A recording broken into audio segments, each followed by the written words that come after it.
Sometimes after running an automatic detection, you need to remove some of the bounding boxes before exporting a redaction. We'll start today by starting a face detection.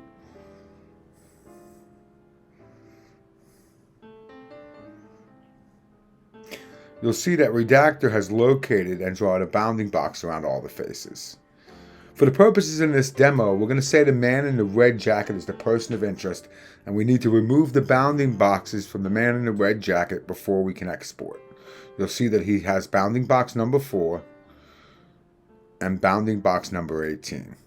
You can always right-click and delete bounding boxes right from the screen, or you can click on the objects list.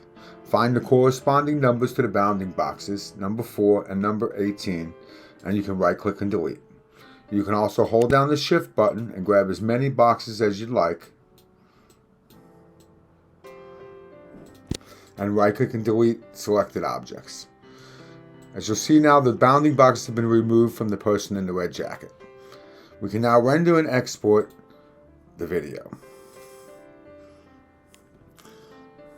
At the end of the rendering bar, we'll take a look at the preview to make sure that our person of interest is not redacted.